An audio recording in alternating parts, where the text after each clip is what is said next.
Bonsoir mes chers amis, après une petite interruption et malgré quelques incidents techniques, puisque nos chers techniciens sont encore loin de toute source de réseau fiable, donc on va faire avec les moyens de bord, Bezrat Hashem. Et comme c'est une paracha extrêmement importante, je tenais absolument, c'est pas Chas Shalom que les précédentes ne l'étaient pas, mais on va essayer de rattraper. Surtout que cette paracha sera lue un Shabbat particulier. En effet, comme vous le savez, ce Shabbat, c'est Shabbat Rosh Chodesh Elul. Et qui dit Elul, donc c'est évidemment la préparation à cette nouvelle année 5783, qu'on espère, Be'ezrat Hashem, l'année de la rédemption finale, où on pourra tous se retrouver à Yerushalayim, ceux qui habitent en Israël et ceux qui nous ont quittés jusqu'à présent, puisque ça pourra nous permettre d'assister à Techiyat HaMetim Be'ezrat Hashem. Alors, comment donc cette paracha annonce le mois d'Elul? Qu'est-ce qu'il renferme? Et c'est ce qu'on va essayer de voir.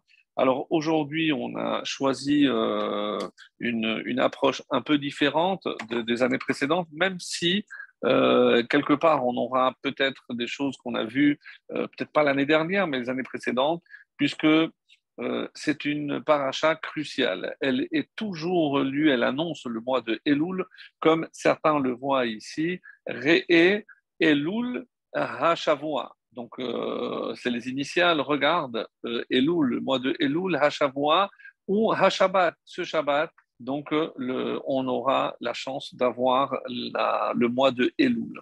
Donc, c'est toujours cette paracha qui est à proximité de Elul.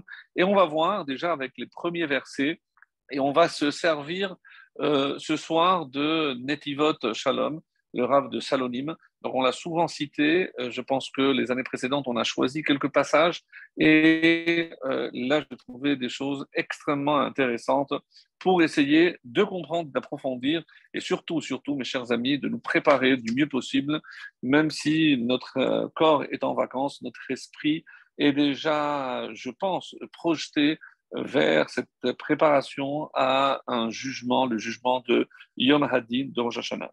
Alors, Re'e Anochi noten lifnechem hayom, je vais lire que les trois premiers versets. Re'e Anochi noten lifnechem hayom beracha uklala. Alors, vois, je mets devant toi aujourd'hui beracha uklala, bénédiction et malédiction. Et beracha, la bénédiction, asher tishmeu, que vous écoutiez el misot Hashem Elokechem, les commandements de l'Éternel votre Dieu, asher anochi metzavé etchem hayom, que je vous ordonne aujourd'hui. Troisième verset, Ve'akelala. Donc, dans quel cas la Torah nous précise, il y aura la bénédiction, et dans quel cas il y aura la malédiction, l'inverse. Imlo tishmeu el mitzvot, si vous n'écoutez pas les commandements de el mitzvot Hashem Elokechem, de l'Éternel votre Dieu, vesartem min haderer, et que vous vous écartiez de la voie, si, asher anochi metzave etchem hayom, que je vous ordonne aujourd'hui, l'alechet achare elokim acherim, poursuivre des dieux des autres ou d'autres dieux, selon de certaines versions, Asher lo yedatem, que vous ne connaissez pas. Alors, plusieurs questions dans ces trois premiers versets. Évidemment, déjà, la première, c'est le titre que l'on va donner à cette paracha, et regarde. Est-ce qu'une bénédiction, une malédiction peut se contempler, peut se voir? Comment je perçois, comment je dis, regarde une malédiction, regarde une bénédiction? Ça ne colle pas avec la vision. Et est-ce que noten lifnechem hayom, que je place devant vous, est-ce que c'est, comment imaginer que si on sait que de Hachem ne peut sortir que du bien, comment imaginer que Hachem puisse mettre devant nous klala, une malédiction? Donc, et c'est ce qui va évidemment dans la suite de cette paracha, on va assister donc à ces bénédictions et surtout aux malédictions. Alors, comment imaginer une telle chose? Si je ne peux concevoir que d'Hachem ne peut sortir que le bien, comment il peut dire c'est moi qui mets devant vous? Alors, avant de rentrer dans toutes les questions que vont poser nos commentateurs, entre autres le Kliyakar que nous avons déjà cité, ou l'Olachaim Akadosh, il dit je ne comprends pas qu'est-ce que le verbe de voir vient faire ici. Par ailleurs, regardez bien, dans les trois versets que j'ai cités, à trois reprises, on répète le mot Hayom, qui veut dire aujourd'hui. Et très sincèrement, dans la traduction, si on avait omis ce mot Hayom, ça n'aurait rien changé. Ça n'aurait rien changé parce que je peux dire, voilà, je mets devant toi bénédiction et malédiction. Qu'est-ce que c'est aujourd'hui? Est-ce que c'est pour insister sur le fait que c'est quelque chose qui se renouvelle constamment ou il y a autre chose? Donc, premier verset, Hayom. Deuxième verset, Asher Anochim Etzavetrem Hayom, que je vous ordonne aujourd'hui. Deuxième fois. Troisième verset, Imlot Ishmeu Vesartem Asher Anochim Etzavetrem Hayom. Troisième fois, le mot Hayom, qui veut dire aujourd'hui. Donc, c'est très lourd, c'est un peu pesant, et évidemment que si on avait fait une rédaction, on aurait eu ce mot barré, répétition, répétition. La Torah ne répète pas, la Torah innove, chaque lettre, chaque mot est pesé, et à nous de découvrir le sens profond de ce que ce mot recèle dans cette répétition à 3 reprises sur 3 versets consécutifs. Alors, déjà, dans un premier temps, une première explication, pourquoi, comme on va le voir dans Nitzavim, Re'e, dans la paracha de Nitzavim, que je vais vous lire tout de suite. Donc là-bas où il est question de placer devant nous, là encore, la vie ou l'inverse. Alors, Nitzavim, voilà. Et le mot Hayom n'apparaît pas, et c'est surtout le mot Anochi qui n'est pas là. Atem Nitzavim Hayom, au début de la paracha, oui, il apparaît, et après quelques versets, donc Dieu nous dit, ta, ta, ta, ta,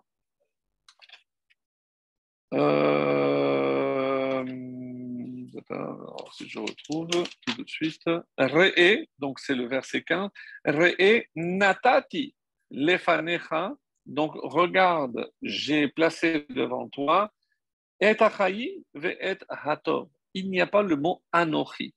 Pourquoi ici, qu'est-ce que le mot anochi dans notre paracha de Re'e vient rajouter? Alors, où est-ce qu'on retrouve le mot anochi, mes chers amis? Alors, on sait très bien, puisque c'est un verset que l'on va lire par la suite, Torah Tzivalanu Moshe Morasha. Torah Tzivalanu Moshe, Moshe nous a ordonné la Torah. Alors, c'est pas Hachem. Torah, la valeur numérique du mot Torah, on l'avait déjà vu souvent, c'est 611. Pourquoi? Parce que les 2 premiers commandements, celui précisément de Anochi, Hachem Elokecha, je suis l'éternel ton Dieu, et Loïe Lecha, et tu n'auras pas d'autre Dieu, ces 2 premiers commandements ont été dits par Hachem directement. Donc, on ne les a pas entendus à travers ou par l'intermédiaire de Moshe Rabbeinu. Ce qui fait que si tu vois toujours Anochi, les 10 commandements, mais comment je vois les 10 commandements? C'est le seul endroit de la Torah où on a vu des voix.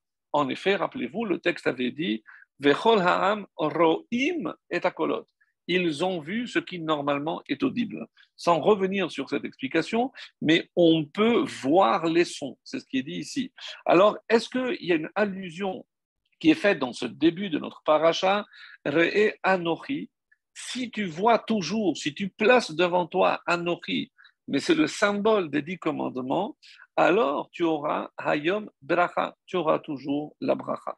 Oui, alors comment je peux atteindre l'inverse de la bracha, et ce qui va être l'explication, surtout toutes les questions que va poser le Rav de Salonim dans Netivot Shalom, il va dire, mais je ne comprends pas. Parce que ici, qu'est-ce que c'est bracha au klala? Si je dis qu'on fait les mitzvot n'entraînent pas une bénédiction ou l'inverse. Les mitzvot, les commandements, pour celui qui accomplit les commandements, il y a une récompense. Celui qui ne respecte pas les commandements, eh ben, il y a un châtiment. Donc ici, ça aurait été beaucoup plus logique de parler de sachar et de onesh, comme il va, pardon, d'ailleurs le dire. Donc celui qui écoute mes commandements, ben, il aura une récompense, et celui qui n'écoute pas, eh ben, il aura un châtiment. Ça aurait été beaucoup plus logique dans la démarche, puisque il est question si vous écoutez les commandements, si vous les écoutez, évidemment pas pour les entendre seulement, mais c'est pour les accomplir. Alors, donc ça c'est la bracha. Et quand est-ce que la klala intervient? Imlot tishmeu, si vous n'écoutez pas. Donc là c'est clair. Mais ce qui n'est pas du tout clair, C'est pourquoi on a appelé bracha, la bénédiction, lorsque j'écoute les commandements, et la malédiction lorsque je n'écoute pas. Il aurait été plus logique de parler de sachar et de onesh, c'est-à-dire de récompense et de châtiment.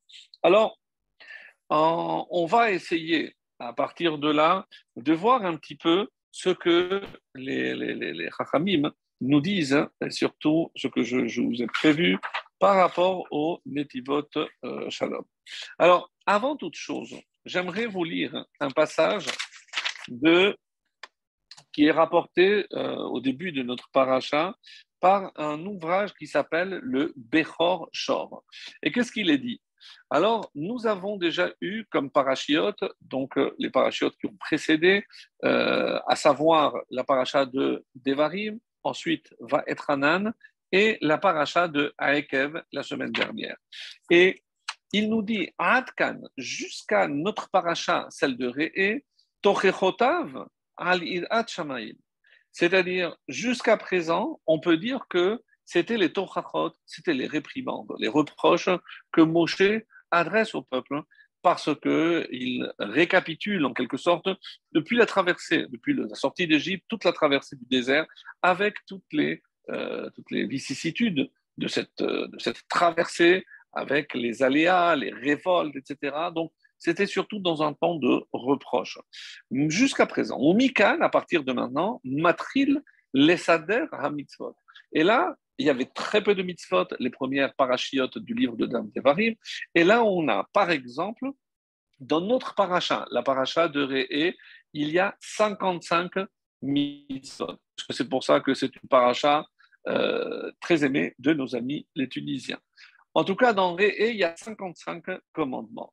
Dans la paracha de Shoftim, qui suit, 41 commandements. Et enfin, paracha Kitete, 74 commandements. C'est-à-dire, si je fais la somme, 74 plus 41 plus 55, ça nous donne le chiffre de 170.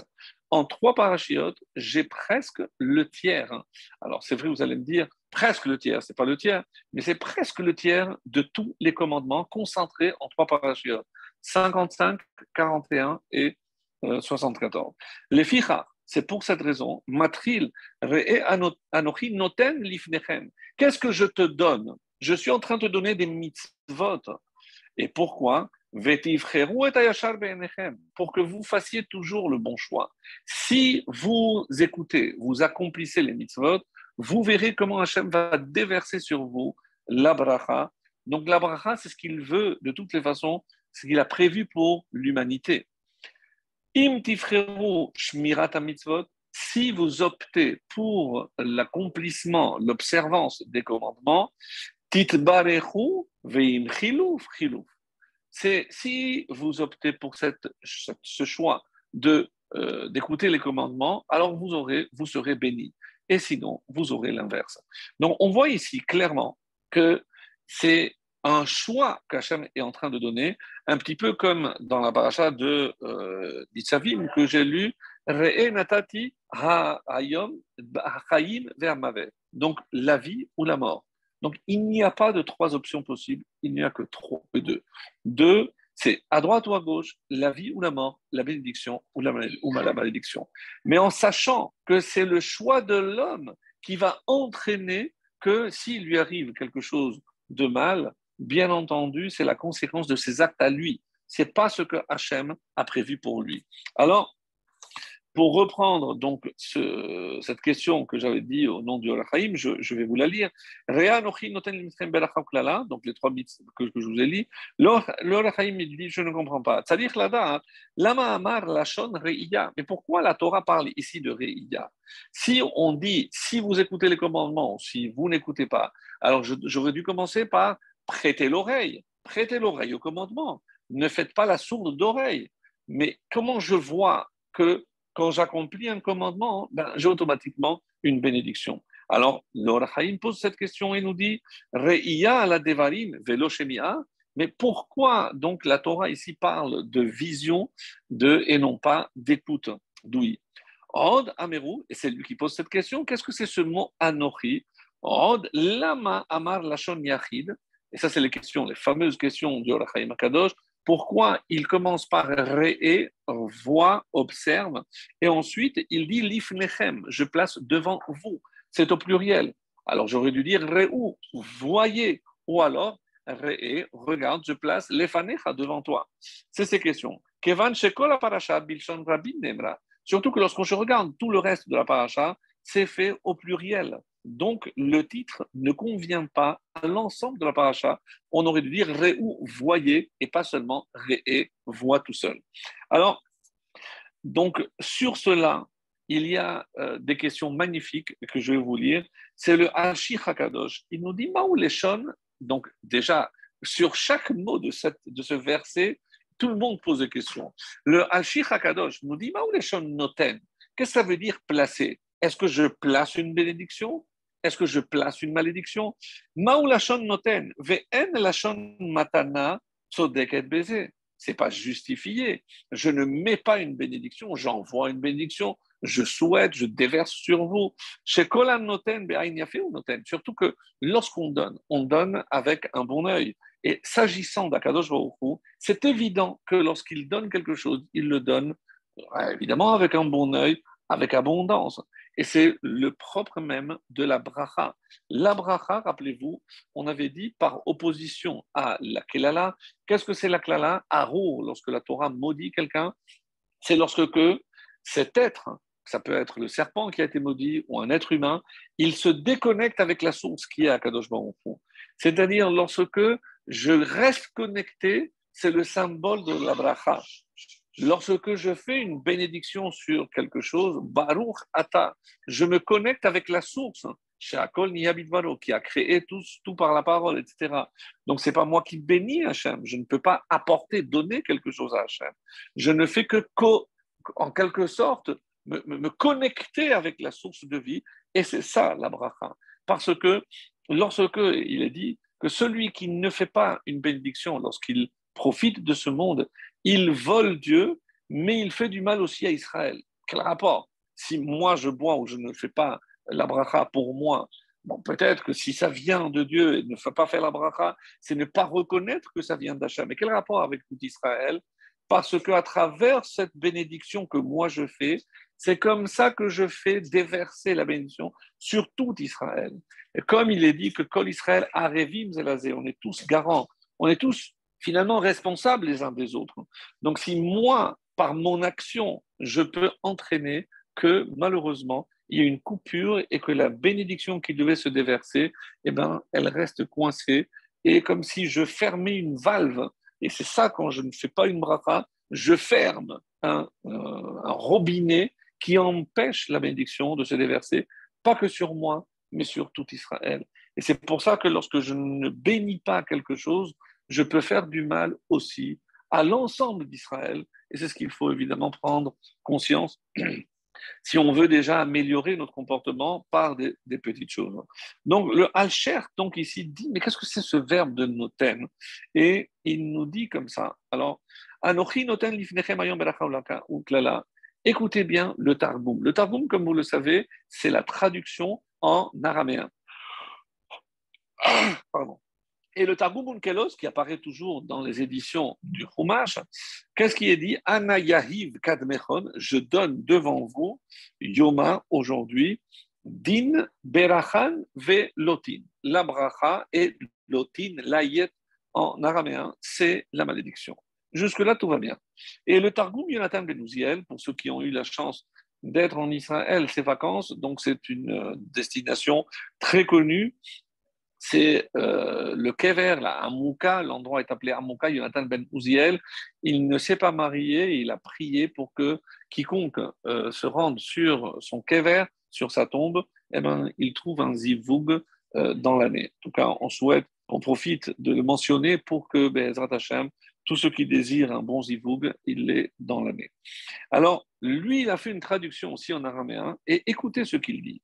Ana Sader Katmechod, je place, mais ici Sader dans l'ordre, Yoma aujourd'hui, Din Berachta, la bracha, et Vechilufa. Et l'alternative, c'est s'il n'y a pas de bracha, c'est une substitution. Le rabbi de Lubavitch saute sur cette occasion, sur ce tirgoum, et nous dit Chiloufa, qu'est-ce que c'est Chiloufa? Chiloufa, c'est changer. Quelque chose par laquelle je peux changer. Shayar ben shnei inyanim shonim, sheyesh benehem dimion.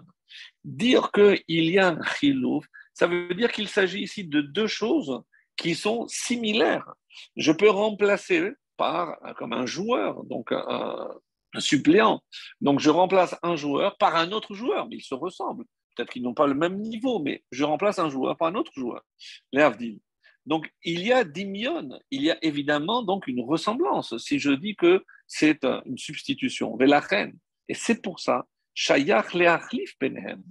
S'il n'y avait pas de lien entre la bracha et la klala, je n'aurais pas pu changer ou substituer un à l'autre. Ça veut dire qu'ils se ressemblent. Aval lo ben shnei devarim hafuchim. Mais je ne peux pas dire que je remplace quelque chose par l'inverse. Ça ne s'appelle pas remplacer. Beracha ou klala. Ça veut dire, mes chers amis, que ici on est en train de dire que la klala n'est pas une malédiction comme nous on l'entend lorsque chas v'shalom, quelqu'un qui peut maudire, souhaiter du mal à quelqu'un, chas v'shalom. Ici, qu'est-ce que c'est bracha klala?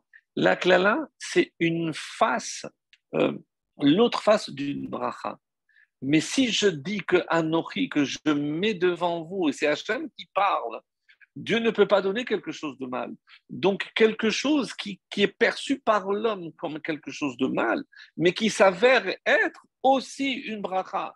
Ça, c'est le grand chidouche ici du Rabbi. En se basant sur ce Targum de Jonathan ben Uziel, on est en train de dire que, évidemment, que d'Hachem, je ne peux pas sortir quelque chose, ne peut sortir quelque chose de mal. C'est pour ça que, d'ailleurs, dans cette traduction, l'explication, il y a tellement de difficultés que il y en a qui disent Re'e Anochi. Donc, qui parle depuis le début de Devarim? C'est Moshe. Anochi noten livnechem, kelala ou bracha ou klala. C'est pas Hachem, puisque Hachem ne peut pas apporter une malédiction. Mais certains disent, qui dit cette phrase? C'est pas Hachem, c'est Moshe Rabbeinu.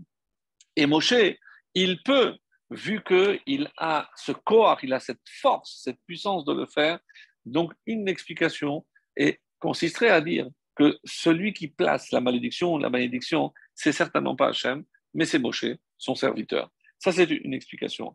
Ici, on est en train de dire que si je place devant vous et que c'est Hachem qui place, ça ne peut pas être quelque chose de mauvais. Donc, quand on entend le mot klala, pour nous, dans nos oreilles, ça fait forcément écho à quelque chose de mauvais. Non. C'est chiloufa. Ça peut être par la voix où je perçois quelque chose de bien ou par une voix où je ne perçois pas forcément le bien immédiatement. Mais c'est une substitution de la bracha. C'est-à-dire, mes chers amis, que lorsqu'il nous arrive un pépin, dire que, et s'énerver, c'est aller contre la volonté d'Hachem. Si je dis que c'est Hachem qui me l'envoie, évidemment que ça ne peut être quelque chose qui va s'avérer, je dis bien, au futur, forcément positif. Je ne parle pas de choses évidemment très douloureuses, des épreuves que certains peuvent connaître et où évidemment on se pose des questions, mais comment c'est possible qu'Hachem ait pris un être à la fleur de l'âge, etc. Donc ça, évidemment, un mistarot, comme on le verra, il y a des choses qui restent évidemment dans les secrets d'Hachem, parce que, comme le Harizal nous l'a si bien expliqué dans d'autres endroits, il y a cette question de Gilgulim. Et je vais citer au nom du Netivot Shalom aussi un Harizal merveilleux, splendide, vraiment quelque chose comme lui seul a le secret, pour nous expliquer de quoi il s'agit ici, pourquoi on a utilisé le mot bracha et klala, et une longue et très longue controverse entre deux maîtres que vous connaissez très bien, qui sont Shammai et Hillel. En effet, il est rapporté que Hillel et Shammai ont discuté pendant 2 ans et demi pour savoir si ça valait la peine de créer le monde, de créer l'homme. Est-ce que ça valait la peine de créer l'homme? Ce qui est très étonnant, c'est la réponse. Maintenant, et la réponse c'est quoi? Il lui mieux valu de ne pas avoir créé l'homme. Donc, certains vont dire, dans la discussion, c'est pas clair qui a dit quoi. est-ce que c'est Hillel ou non, on le voit toujours comme le gentil, l'indulgent, le patient. Alors lui, il aurait dû dire oui, ben c'est sûr que ça vaut la peine de créer l'homme. Il faut rester optimiste, il faut toujours garder l'espoir que l'homme est capable de bien. Donc ça colle très bien à Hillel. Et Shammai, qui est beaucoup plus strict, beaucoup plus dur, vu le résultat, il eût mieux valu ne pas avoir créé l'homme. Mais le problème, c'est que Nimnou, ils se sont réunis et ils sont arrivés à la conclusion que quoi? Qu'il eût mieux valu ne pas avoir créé l'homme. Mes amis, la halakha est toujours comme qui? Comme il est. Donc si on dit que la conclusion de cette longue discussion pendant 2 ans et demi, qu'est-ce qu'ils ont cherché des réponses ou des sources pour savoir, et d'abord, mais qui es-tu, toi, pour savoir si ça valait la peine de créer l'homme? Alors, d'après le Harizal, on va tout de suite comprendre que ce n'est pas du tout comme on a compris jusqu'à présent par rapport à cette discussion.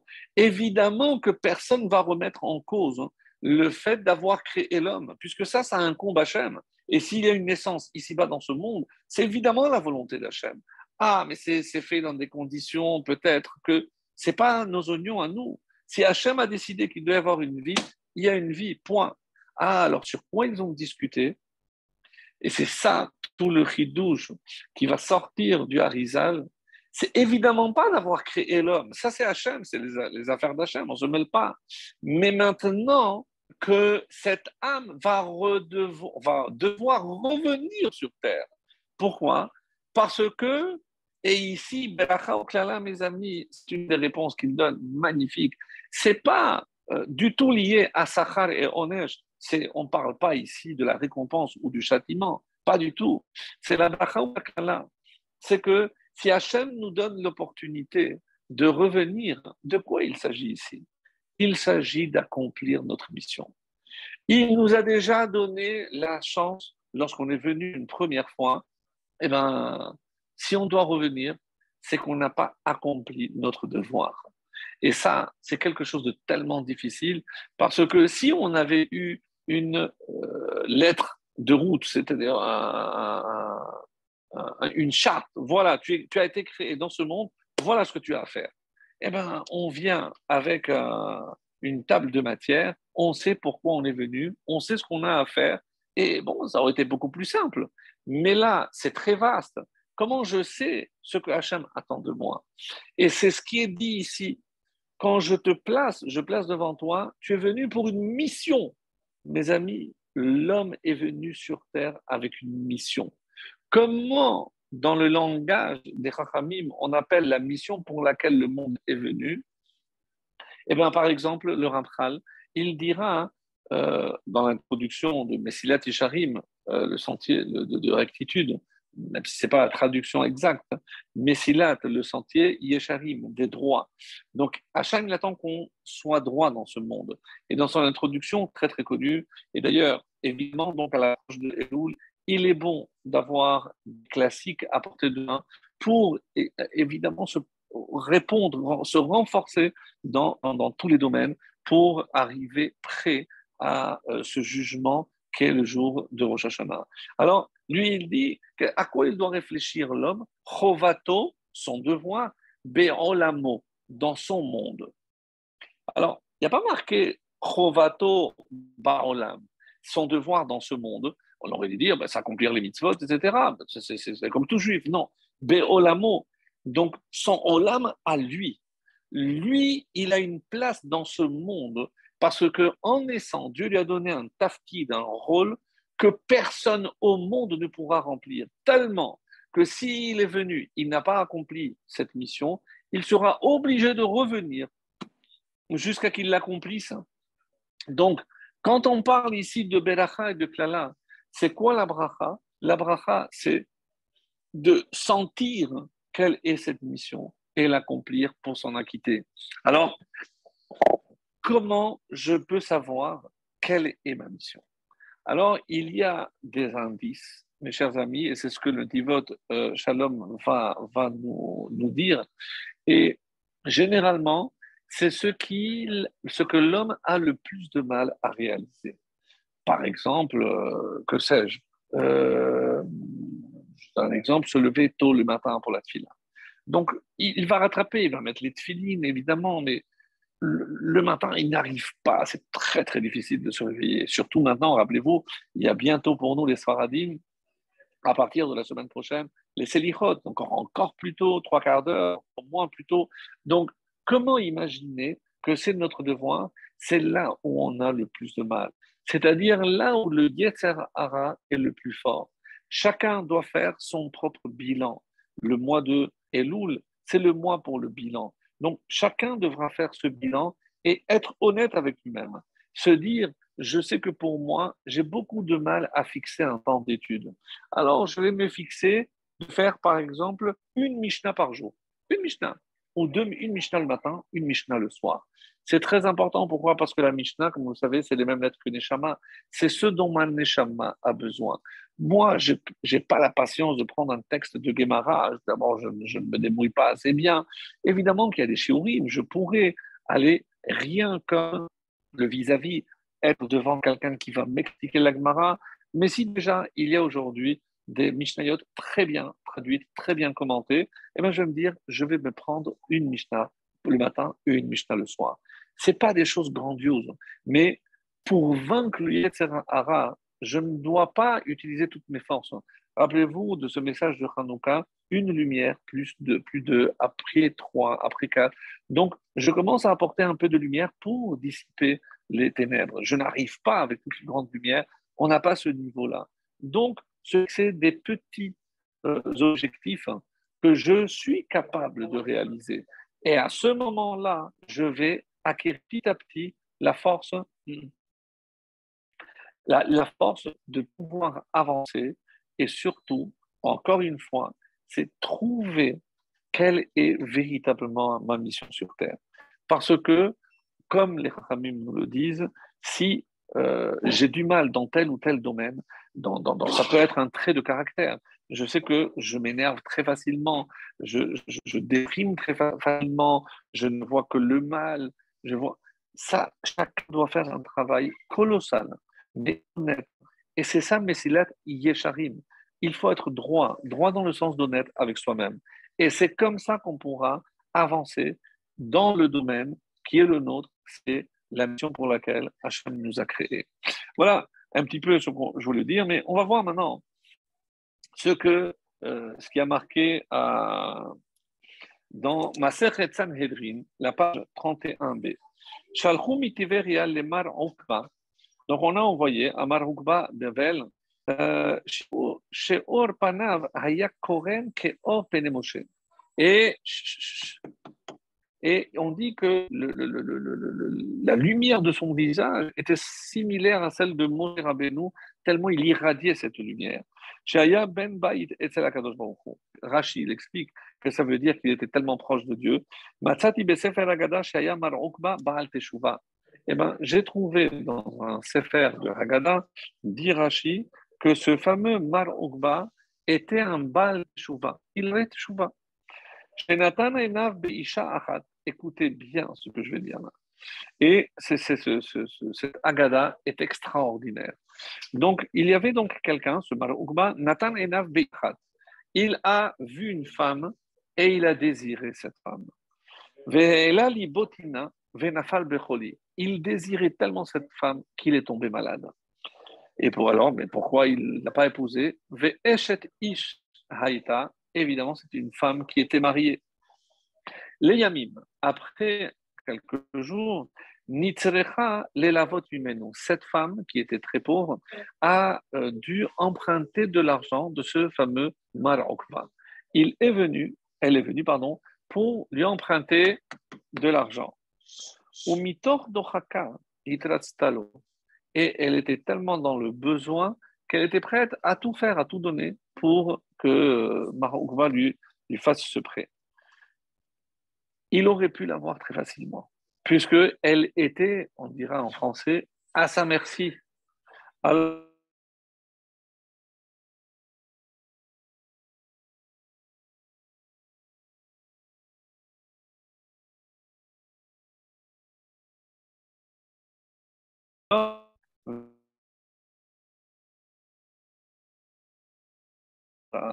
dans la rue, dans le marché, Aya ner dolek berosho min hashamayim. Il y avait une bougie, une flamme, une lumière qui éclairait du ciel, comme s'il y avait un spot du ciel directement. Regardez, suivez Mar Ukva là où il va. Ve'al shem kar karele Rabbi Nathan de Tutsita. On lui a changé le nom, on l'appelait Tutsita, c'est-à-dire la bougie. Ve'masechet Shabbat, comme c'est marqué là-bas. Alors, pourquoi on est arrivé là? Qu'est-ce qu'il a fait de tellement méritoire? Alors, si on a compris, c'est ce qu'on appelle en hébreu la Messirut Nefesh. Messirut Nefesh, c'est l'effort que je dois faire dans un domaine. Mes amis, on ne peut pas acquérir la Torah sans effort, ça n'existe pas. Si quelqu'un nous dit la Torah c'est facile, il ment. Parce que pour l'acquérir, il faut faire des efforts. Il faut aller souvent contre sa nature. Et celui qui ne veut pas faire ces efforts-là, comme on l'avait vu, donc tu dois écouter, mais qu'est-ce que tu dois écouter? Les mitzvot qui te paraissent insignifiantes. C'est celles-là. Parce que pour toi, à tes yeux, elles ne sont pas assez importantes. Eh bien, sache, comme le dit la Mishnah dans Avot, quand tu fais les mitzvot, tu ne connais pas le salaire de chacune. Donc, tu dois toutes les faire pareilles. Parce que à toi, cette mitzvah ne te demande pas d'effort. Alors, tu crois qu'elle est importante, faire Shabbat? Non. Et ne pas te mettre en colère. Alors, pour toi, c'est très difficile. Donc, tu dis, bon, de toute façon, c'est pas écrit clairement. Tu as trouvé des prétextes pour justifier ton comportement. Non. Il dit comme ça que Kemoshe Amrou Shehadavar chez Yehudi, s'il existe quelque chose que le juif ne peut pas surmonter, on ne peut pas surmonter facilement des obstacles. Et pour savoir quelle est ma mission sur Terre, il faut que je connaisse précisément quel est l'obstacle, qu'est-ce qui m'empêche de faire ou d'avancer dans tel ou tel domaine. Chez et bien, plus il va sentir des obstacles pour aller dans telle ou telle direction, et bien, il doit se dire, et c'est ça ce qu'il dit, je cite le Divot Shalom, c'est que quoi? C'est chez Zoach Lichut, c'est précisément la mission chez Alav qui lui a été assignée, l'Etaken Baolam, pour venir réparer dans le monde. Et c'est ça, Be'olamo, que veut dire ici le Ramchal dans les Siad Sharim, c'est que dans son monde, c'est-à-dire dans la partie du monde qui correspond à la mission que chacun doit réaliser et que personne d'autre peut réaliser, eh ben c'est ça le Olamo, c'est ça, c'est le monde. Et c'est pour ça qu'il est descendu dans le monde. Alors, il est marqué dans Avot, il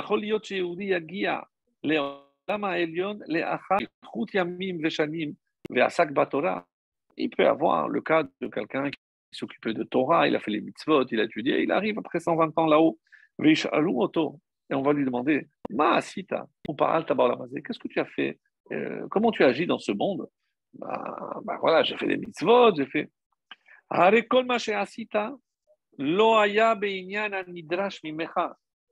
Tout ce que tu as fait, c'était pas ce qu'on t'avait exigé. Mais les mitzvot, on exige de chaque juif. Oui, mais toi, tu avais un domaine particulier. Mais quelle est ta mission particulière à toi?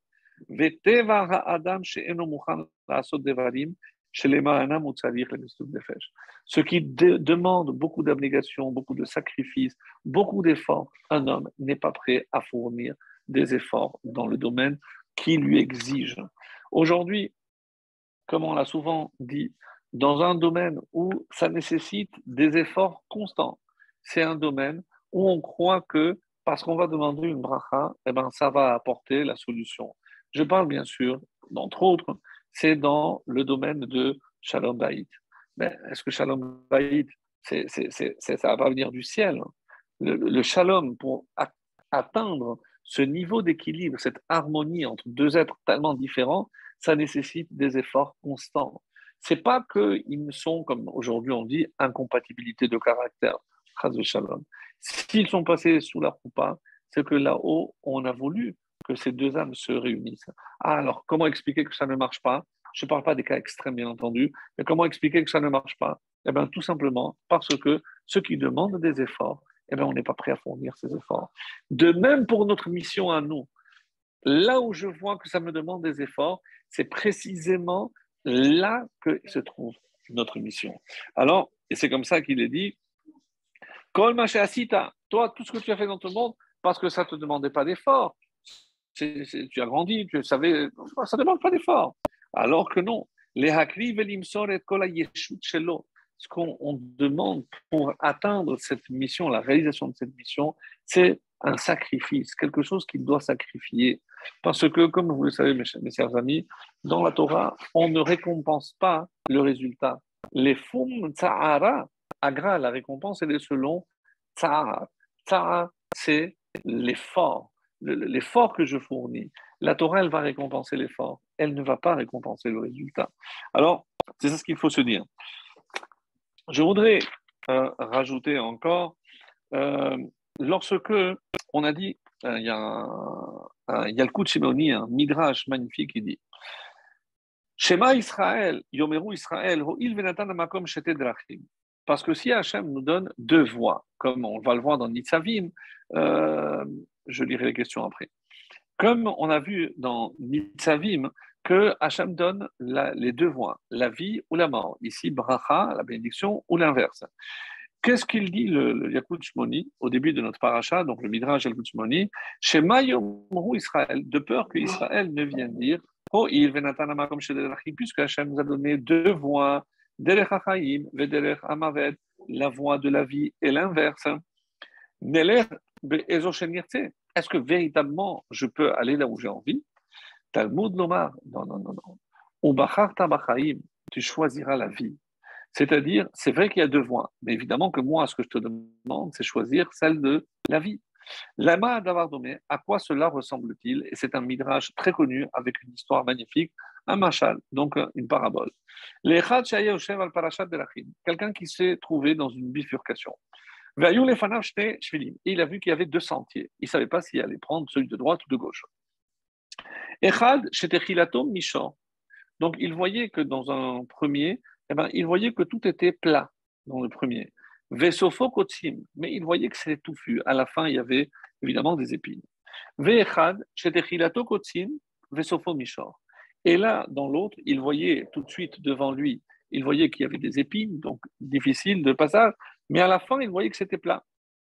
Ayamodia et Avrim Veshavim. Il est resté dans cette bifurcation et il mettait en garde tous les passants. Atem ro'im et hashevil hazeh shetechilato kotsim. Est-ce que vous voyez que ce chemin, ce sentier où il y a des buts, donc c'est difficile, mais qu'après tu vas avoir un chemin plat. Mais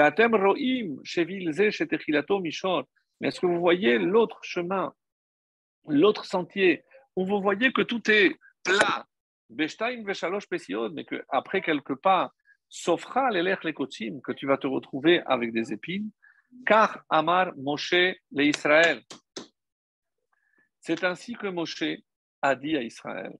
Atem roim et areshaim, shehem matzlichim. Donc vous voyez que les Reshaim, ceux qui n'écoutent pas, ceux qui ne respectent pas la Torah, les commandements, apparemment, vous voyez qu'ils réussissent. Ils ont une belle maison, ils ont une belle parnassa. Mais après quelques jours, et j'ai entendu un pérouche de ce midrash. Qu'est-ce que ça veut dire? Après 2 ou 3 jours, ils vont sévir à la fin. Ça veut dire après 2 ou 3 jours. Et toujours relié avec Re'e. Re'e, on a dit qu'il y a 3 fois le mot Hayom, et ça c'est une réponse qui est donnée par le Divot Shalom. Qu'est-ce que c'est Hayom? On sait que Hayom, généralement, c'est lié toujours à Rosh Hashanah. Il apporte des preuves, mais comment on appelle aussi dans la Gemara le jour de Kippour? Maseret Yoma. Yoma, c'est le jour. Donc, finalement, il y a ici 3 jours. Les 2 jours de Rosh Hashanah, et si je rajoute la fin du jugement, c'est évidemment Kippour. Donc, quand ici le Midrash nous dit Beshnaim ou Shloshayamim, en 2 et ou 3 jours, et 3 jours. Ça veut dire 2 ou 3 jours. C'est les 2 jours de Rosh Hashanah et lorsque on va être jugé. Donc, il a mené la vie qu'il a voulu, il a fait le choix qu'il a fait. Mais sache qu'à Rosh Hashanah, tout le monde va payer, tout le monde va être jugé. Vesofan de la côte, qui lotiye acharit lera. Donc, c'est clair que si maintenant tu vois que tout va bien, tu ne sais pas ce qui l'attend à la fin. Mais vous voyez aussi des justes, comment ils souffrent, ils ont des épreuves. La même expression, après 2 ou 3 jours, ils vont se réjouir à la fin. C'est pour t'octroyer du bien, pour te faire du bien, à la fin de ton chemin. C'est-à-dire, même si tu passes par des étapes où c'est des épines, ce qu'on appelait nous les obstacles. Donc ce midrash est tellement, tellement bien clair et illustre tellement bien des choses qui, des fois, on ne comprend pas parce que nous, on s'arrête et on voit ce qui est devant nous. Non, regarde ce que je place, mais regarde jusqu'au bout. Ne juge pas par rapport à l'instant présent. Hayom ne veut pas dire, comme pour la venue du Mashiach, qu'est-ce qui a marqué Hayom, im bekolo tishmao. Il peut venir aujourd'hui, mais si vous écoutez sa voix. Donc, ce jour, qui veut dire Hayom, qui peut aussi contenir quelque chose de bien et quelque chose de mal, comme disent nos Chachamim, quelqu'un qui sait que malheureusement, il est condamné. Alors, qu'est-ce qu'il veut dire? Il va profiter au maximum et il va vivre ce jour comme si c'était le dernier. Donc, il va tirer profit de ce jour. Mais d'un autre côté, les méchants qui disent de toutes les façons, on va mourir, alors autant en profiter tant qu'on est en vie. Donc, ce mot de Hayom peut avoir 2 connotations. Si je sais que je peux me rattraper aujourd'hui, et c'est pour ça que je dois lire dans le mot Hayom la notion de Teshuvah. Pourquoi l'exemple qui est rapporté ici dans Sanhedrin nous parle de quelqu'un qui a fait Teshuvah? Mais nous, on se dit, sans avoir lu l'histoire, on croyait que bon, c'était comme Resh Lakish. C'était quelqu'un qui était bandit des chemins et qui est revenu.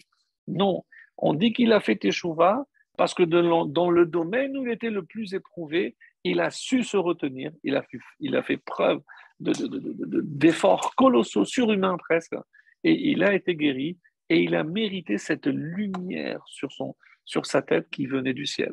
Quelque chose d'exceptionnel. On lit des textes pareils. Eh bien, mes amis, c'est vrai que c'est à l'époque de la Gemara, mais aujourd'hui, on ne voit. J'ai envie de rappeler ici, je ne sais pas si on l'avait déjà fait une fois, mais vous savez, bientôt, dans à peu près un peu plus qu'un mois, on va tenir les 4 espèces. Vous connaissez tous et toutes, bien entendu, l'explication qui nous est donnée par nos maîtres, c'est que ces différentes espèces représentent finalement certaines parties essentielles, cruciales du corps humain. Il y a le hétrog, donc qui est comme le cœur, donc il est un seul. La colonne vertébrale, donc c'est le palmier, branche de palmier. Après, il y a les saules, les 2 feuilles de saule, et on dit c'est comme les lèvres, c'est pour ça qu'elles sont doubles. Et ensuite, il y a les feuilles de myrte. Et là, on nous dit qu'elles doivent être triples. C'est-à-dire triples.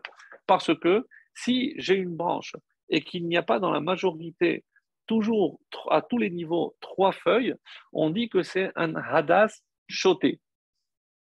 Autrement dit, si c'est dans la majorité, il n'est pas caché. Il faut qu'il y ait 3 feuilles. Et à quelle partie du corps ça correspond? On nous dit que ça correspond aux yeux. Mais je ne comprends pas. Pour tout le reste, ça va très bien. Un cœur, donc un étrog, un cédrin, une colonne vertébrale, ben, ça va très bien. Ben, les 2 feuilles de saule, ben, avec les lèvres, ça va très bien. Mais les yeux, pourquoi il faut 3? On n'a que 2 yeux.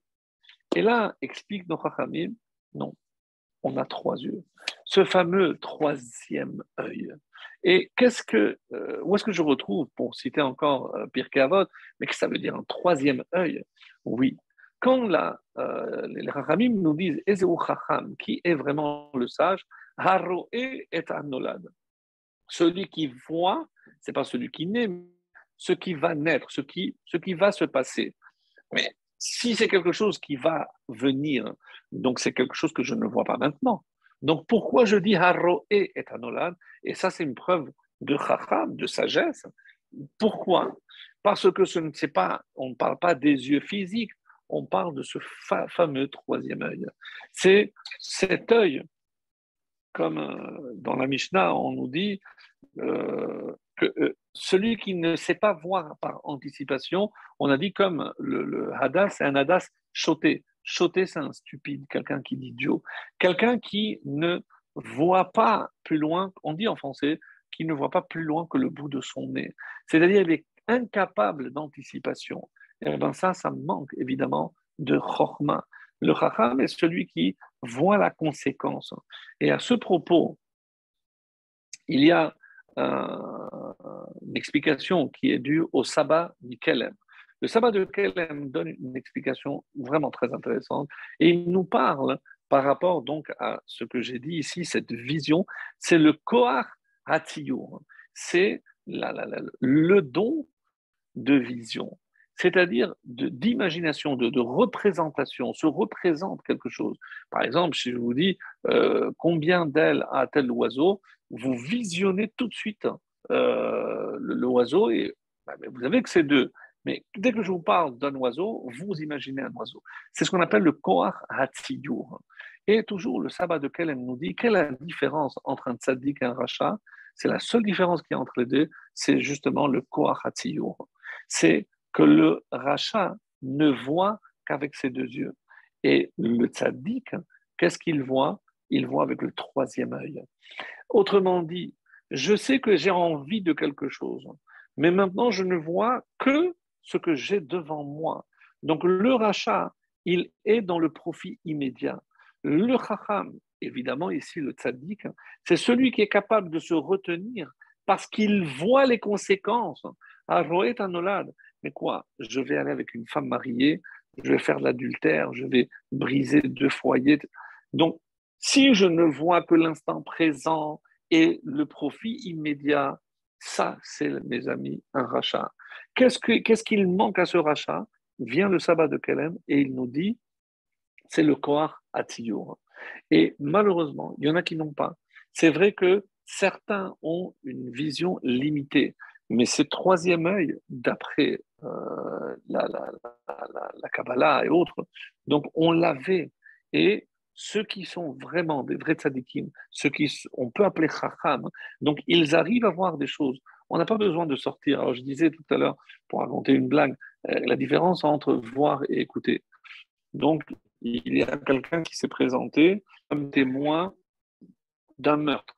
Et il est venu, il a témoigné devant le juge, et le juge, on lui a posé toutes sortes de questions et autres, il a dû donner les détails, le couteau était ensanglanté, etc. À la fin, le juge lui demande, mais tout ce que tu m'as dit, est-ce que tu l'as vu ou tu l'as entendu?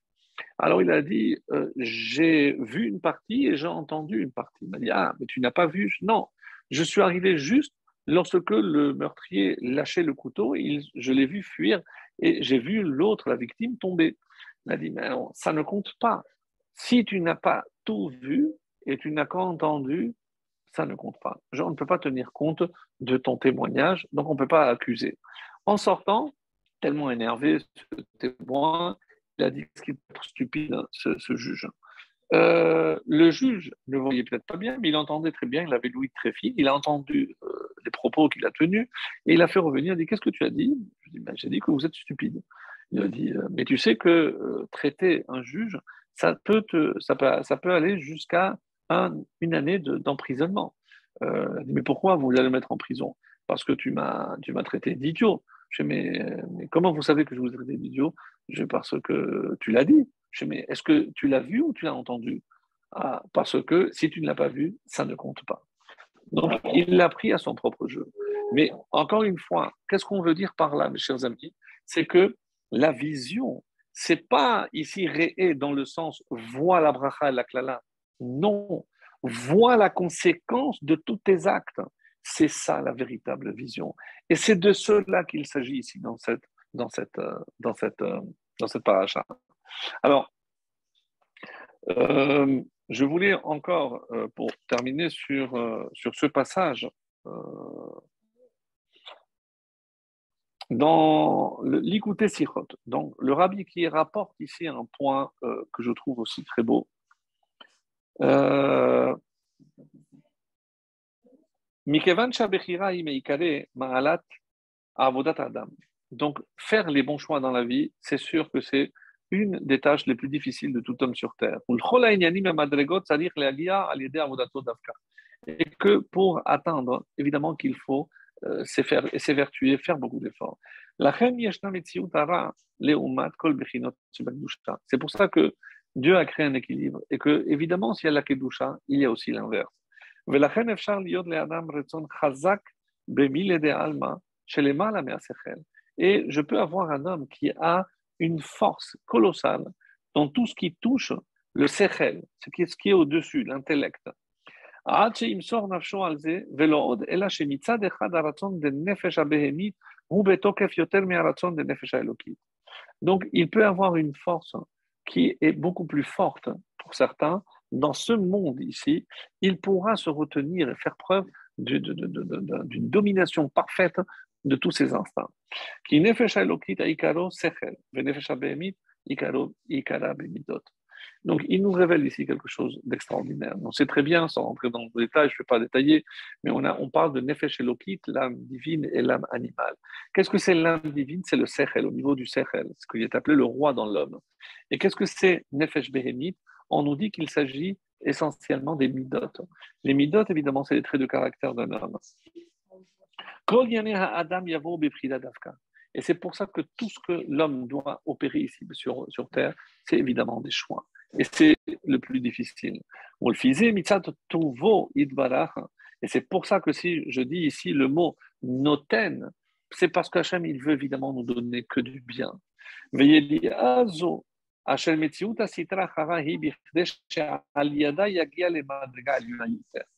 c'est à ce point que je voulais arriver, expliqué ici par le rabbi d'une manière magnifique. Elle dit, mais si je veux que tu sois capable de travailler sur tel ou tel domaine pour que tu puisses t'améliorer, donc qu'est-ce qu'il faut? Il faut justement que du côté du mal, pour ainsi dire, c'est grâce à ce Yetzerara, c'est grâce à ce mal que tu pourras t'élever et atteindre le bien.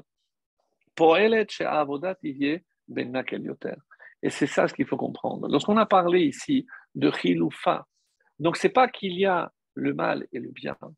Non. Si Hachem t'envoie, ça ne peut être que pour ton bien, mais pour que tu fournisses les efforts nécessaires à l'accomplissement de ta tâche ici-bas sur Terre. Et c'est sur ce point que je voulais terminer avec l'explication du Baal Shem Tov, dit chez Kol Midara Shenotim La'adam, Matana Himina Shamayim. Est-ce que vous vous rendez compte? Le Baal Shem Tov nous dit que chaque mauvais trait de caractère que Dieu nous a donné, Matana, c'est un don, c'est un cadeau du ciel. Pardon. Noten, si je sais que ça vient d'Hachem, c'est pour me permettre de travailler dans tel ou tel domaine. Qui aimera Yored Mina Shamayim. Mes amis, on l'a dit, on le répète. Le mal ne peut pas descendre du ciel.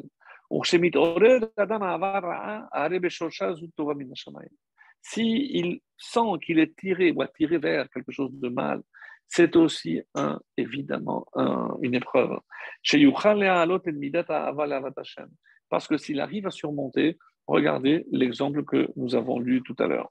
Et je vous avais dit que j'allais donner la réponse du Harizal.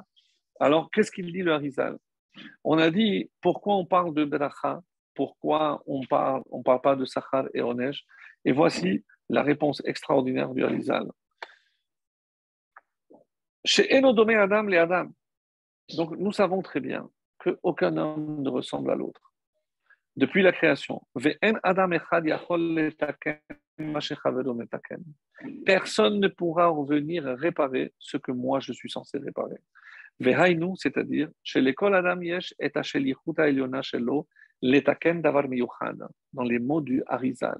Chacun a une mission particulière qui consiste à réparer tel ou tel point dans le monde. Et c'est pour ça qu'il est descendu du monde supérieur, les Mata, la Olamazé. Pourquoi les âmes sont descendues? Pour réparer quelque chose. Rappelez-vous, Hachel bara Elohim la'asot, Rashi même lui dit, l'etaken, on est venu réparer. Lorsque tout le monde remplira sa mission, le monde sera réparé, évidemment, ce sera la venue Mashiach. Ve'af adam et acher miyom mebeliat haolam eno yachol letaken et asher ala letaken. Depuis la création du monde, aucun homme ne peut venir combler ce manque qu'un homme va laisser. Et maintenant, je comprends, d'après l'explication du Harizal, comment je dois lire ce début de paracha.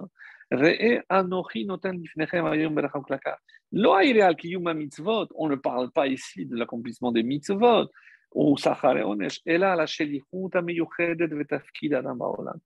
c'est la mission que l'homme est venu accomplir dans le monde.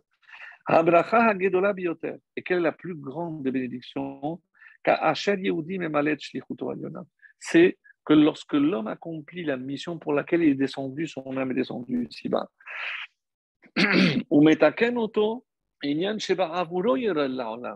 C'est pour ça, uniquement, exclusivement, qu'il est venu dans le monde. Alors, comment interpréter la malédiction? Mais il est venu, mais pour rien. Vous imaginez sa venue, sa descente dans le monde, et parce qu'il va se donner du mal pendant ses 70 ans. Mais quoi? Mais la mission qu'on lui avait assignée, il n'a pas rempli. Maintenant, je comprends. Quelle est la discussion entre Hillel et Shammai, mes amis? Pourquoi ils ont dit, au bout de 2 ans et demi de discussion, qu'il valait mieux ne pas avoir créé l'homme? Ce n'est pas la création initiale. La première fois que l'homme descend, il vient pour remplir sa mission. Mais maintenant qu'il est mort, il n'a pas rempli la mission. Est-ce qu'on va prendre le risque de le faire redescendre? Sur ça, on discutait Hillel et Shammai. Et ce qui est incroyable, c'est que d'après ce que j'expliquais tout à l'heure, c'est je dis que la halakha, elle va toujours comme Hillel. Donc, si la conclusion est qu'il eût mieux valu ne pas avoir créé l'homme, pourquoi? Parce qu'on prend le risque qu'il vienne pour rien et il n'a pas tiré la leçon de la première fois qu'il est descendu dans le monde. Alors quoi? Alors, ça veut dire qu'il eût mieux valu ne pas prendre le risque parce qu'il va encore perdre 70 ans de sa vie. Donc, il eût mieux valu ne pas. Ah, alors maintenant qu'il est descendu, qu'est-ce qu'il est dit? Yefashfesh bema'asav. Il doit analyser, scruter ses actions, réfléchir à ses actions. Et en quoi ça répond à la question?